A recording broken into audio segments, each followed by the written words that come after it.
All right, so my name is Mark Rodriguez, and I have been on Suboxone or Subutex for about 6 years, 6.5 years, since I was 19. Okay, I'm in my mid 20s now, and I am still on Suboxone. But finally, I couldn't take it anymore. Just because you know what Suboxone does to you, it kills your soul, makes you very depressed. Makes you catatonic. It really kills your motivation.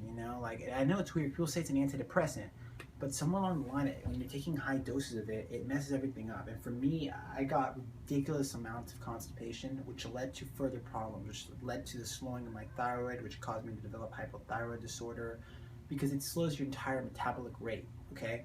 Now, a lot of these studies haven't completely shown, not all these studies have been done yet, but I mean, as someone that's been on Suboxone for this long, I know the side effects. And if you look online, you look at different message boards, a lot of people are experiencing the same thing. I just have been on it a very long time, and it's very new. And it came out around the time that I was 19. So there's literally no studies to show what happens when patients take Suboxone long term.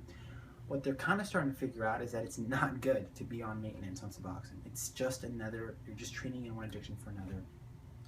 Anyways, getting off Suboxone has been very difficult for me.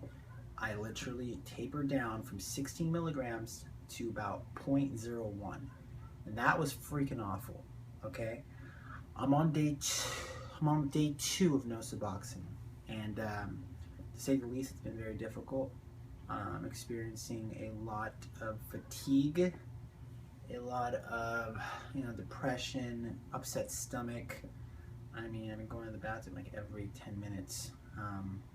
What's weird is my sex drive hasn't really come back quite yet either, which leads me to believe there's definitely more withdrawals on their way.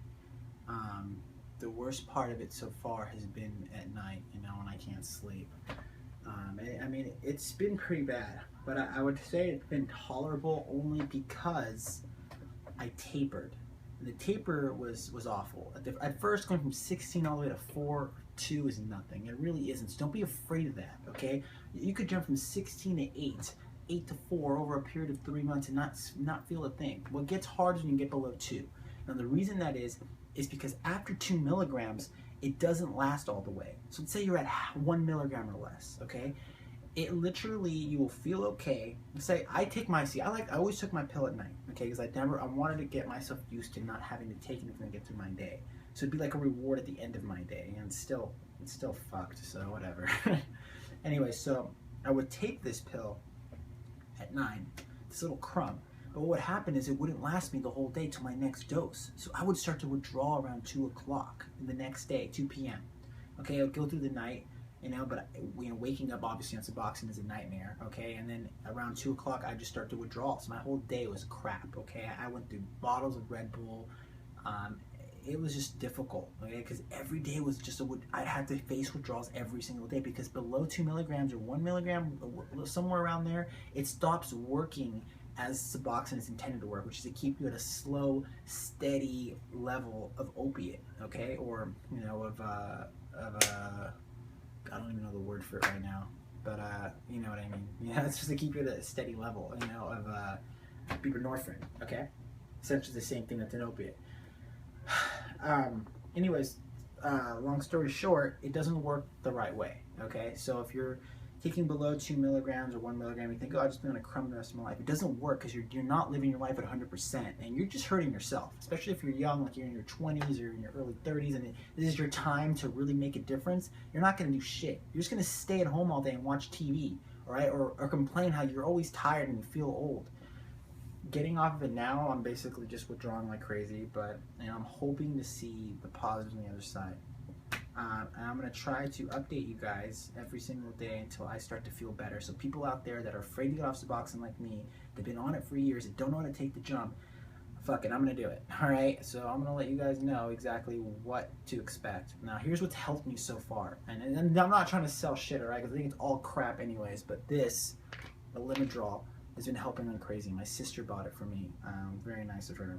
But because I'm crazy, because I'm coming off of Suboxone, I pushed her away as well. But anyways, she bought me this, and it's helped me a lot, actually. It's weird. Like, you take this in the day and it kind of gives you a steady burst. It's just basically putting together all the things that kind of help opiate withdrawals, like L-tyrosine, St. John's wort, just a bunch of herbs that kind of help. I know it sounds crazy. I didn't really believe in it either, but when I took it, you do get a little bit of a burst, and it gets you through most of the day. Another thing that's really helped is a 5-hour energy, like a 5-hour energy drink or Red Bull. What doesn't work is coffee, because coffee, just straight caffeine, jacks me up. All right, caffeine like raises your anxiety, so it makes it harder. It makes your withdrawals more intense. So what you need is like a 5-hour energy, or even a Red Bull that relies more on taurine than it does on caffeine. Now, there's a lot of caffeine in both of those, but it's a different. It's not straight caffeine bean. It's like green tea caffeine extract. For some reason, it doesn't make me withdraw the way that straight coffee does. Okay.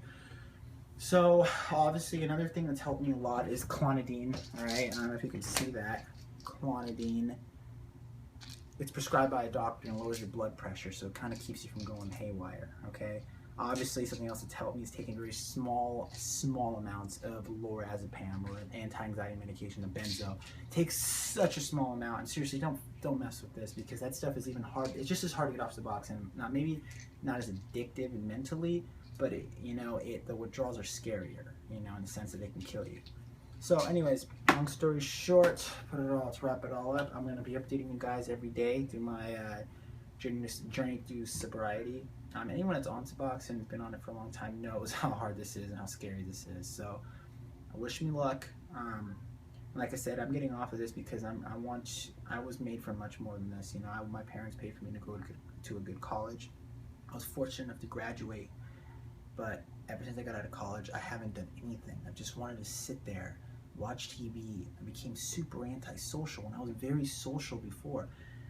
My sex drive just completely diminished, and my thyroid, my health just completely deteriorated, and it was awful. And I know it was a Suboxone. I don't care what anybody tells me. Suboxone is a nightmare on the immune system. Okay. Anyways, my name's Mark, and I'll be updating you guys. Okay. So wish me luck. Have a good day.